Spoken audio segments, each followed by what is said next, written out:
In fact, I'm not really a specialist in dance studies, but more in the theater field, and particularly my interest is now the documentary theater.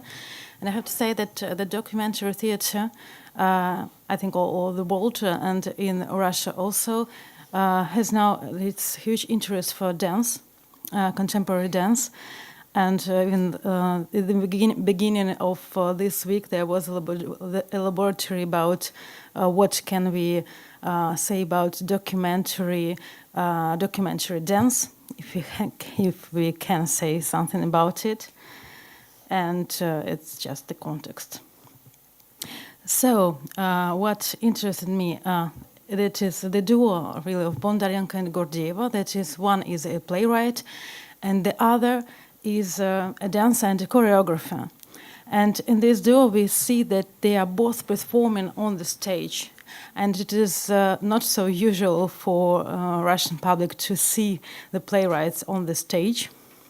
However, so they have done two interesting performances in 1916 and 1917. And the first one, the Leopard Sports, was based on a true story of Russian businessman Ruslan Telkov, sentenced to prison for the infringing of leopard rights by using the design of leopard spots. And so the story itself was printed and distributed in the theater hall only in the end of performance. And this is like, yeah. So you could see this story here. If you can see, it's just the story from the first, it's my name, I was born like this. So Ekaterina Bondarenko had this documentary material, but she said to me that she didn't want to make one another verbatim play, or one another documentary theater play. And so she wanted to make something interdisciplinary, and that is why that performance happens. And so, what was going on the scene? It was a lot of thing, of course, but it was more like a dance performance, and then the audience never understood the narrative itself as it is. It was not a fable, but a sense of absurdity and the lack of empathy. Reflections on the complaints and denunciations were associatively deduced from the story and led to the next topic, like impossibility to imagine a police logic. And all the themes were tested in movement improvisation. So I'll show you just the episode where Katya pronounced words with the jail furniture semantics, to which Tanya finds dance equivalents, so that repeating bunk beds, corridor, toilet bars is doubled by visual and haptic means. Okay. Yeah, it's here.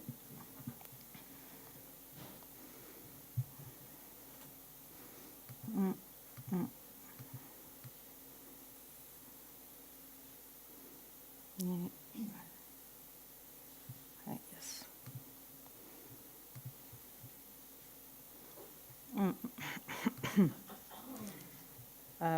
Okay.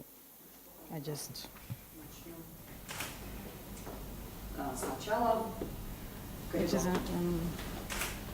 So she just says what at the beginning.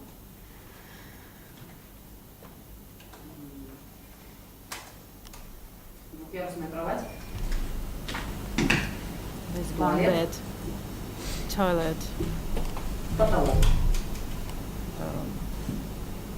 roof, the bunk bed, the roof,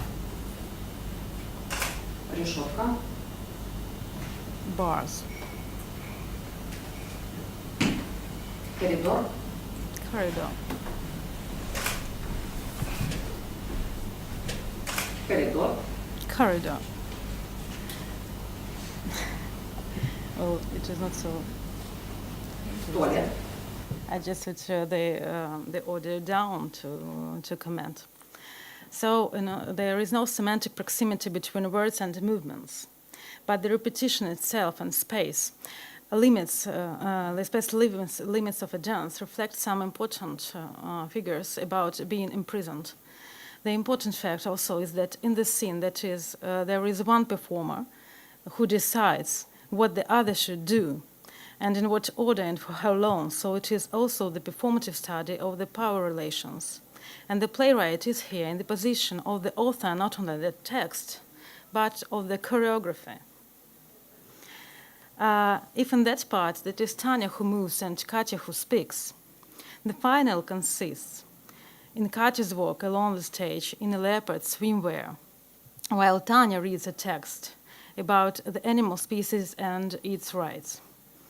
In fact, that is the text written by Bondarenko, and it is called "What Can a Leopard Think Of?"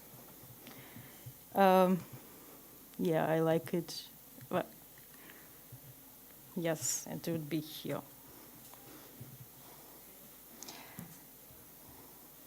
I see. So I think you understand that it is a playwright and it is a dance to choreographer. Fine. So.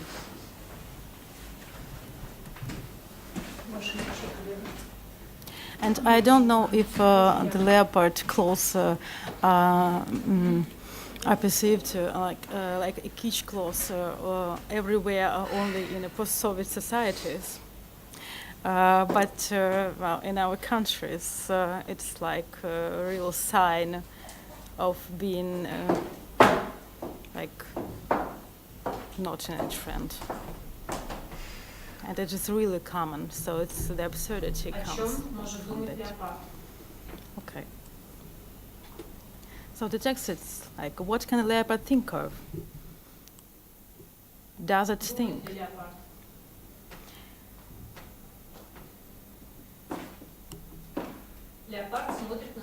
A leopard looks at its paw.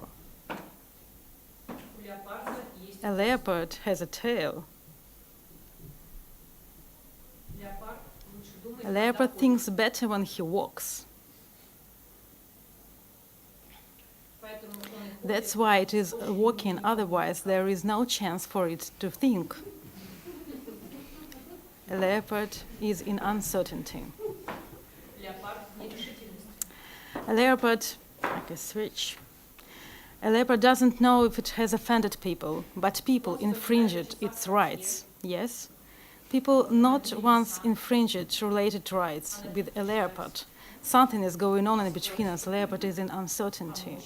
But a leopard itself, it can eat a whole badger. It is offensive for a badger to be eaten by a leopard. Nope, this is nature's law. The law of jungle never was leopard and zebra simultaneously. A leopard is in uncertainty. So, thinking from the point of view of the leopard is quite an absurd decision as well, as the story was not about real animal species at all.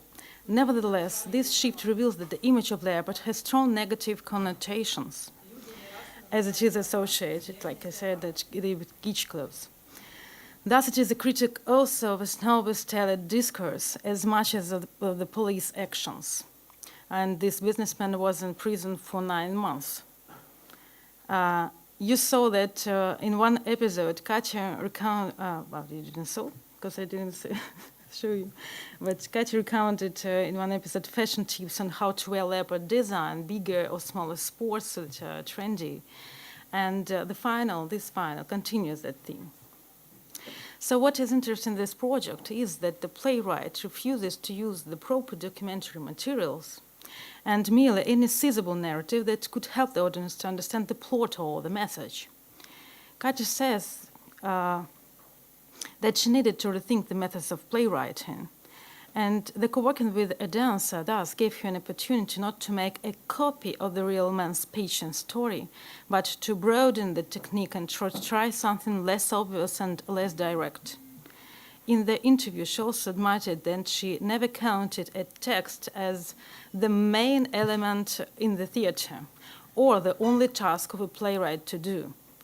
It was tough for me to work if that was only a text that a director waited from me, she says. Her previous work in a dance performance, it was called The Story of a Soldier, and it was the work of Israeli choreographers Guy Weitzman and Ronnie Haver. Seemed to her rather bad experience, as she was not inside the process of the creation. And so the monologues of the soldiers that she collected to it were detached from the whole dance logic. She even was not told to that it had to be an actress to pronounce them and not a male artist. So the text didn't come really from the scenic logic and the logic of rehearsals. From that we could derive that what is crucial for Bondarenko is the connection between a text and another scenic elements, and of course not the correct interpretation of them. What unites her and Tatiana is a denial of the illustrative approach to text, and in some way denial of the director's theater. The process means not less than a result. And they both say they don't want to be part of someone else's project and serve only an element of the other's artistic conceptions. So we can reformulate it as if the interdisciplinarity in their duo is not the combination of plastic and verbal means, but on the contrary, dance and text there are all but means. They are subjects of the creation, participators, and not the tools. What is also important, that is, like Tanya affirms, in the verbal materials, the speech layer means more to her than a text one. In a speech, in a voice, there can be found its own choreography and performativity.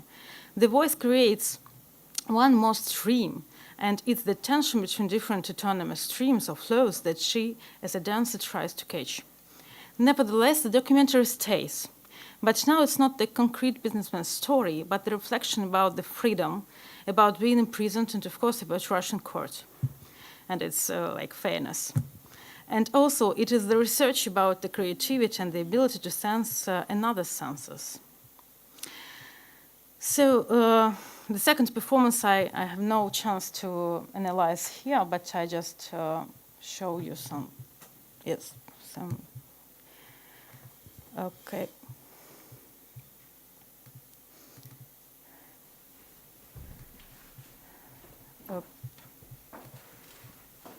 No.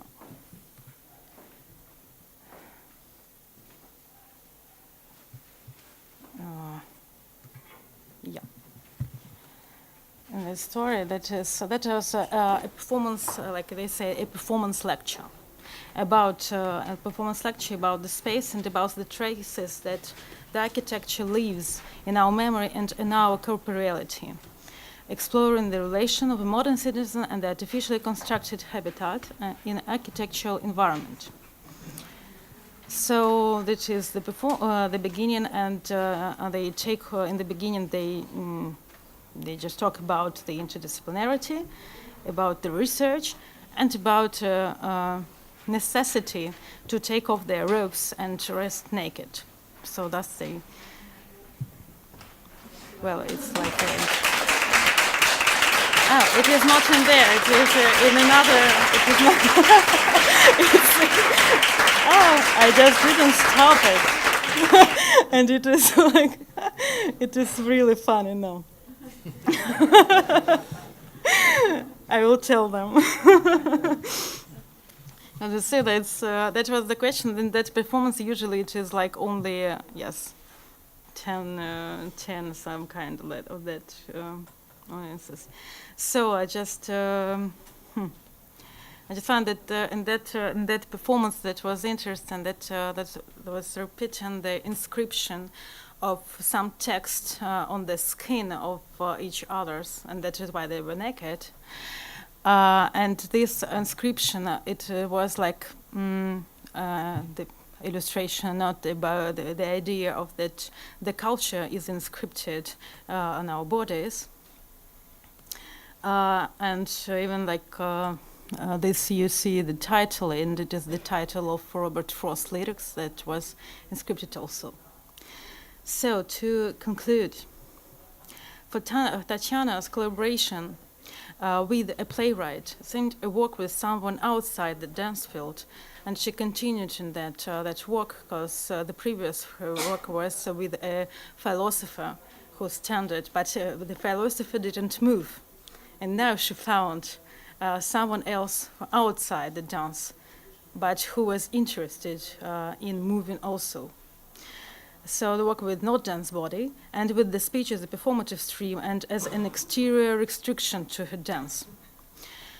For Katya, it's a possibility not to work in a logocentric work, but also not to prepare only a textual part of the performance. And last citation is from Katya.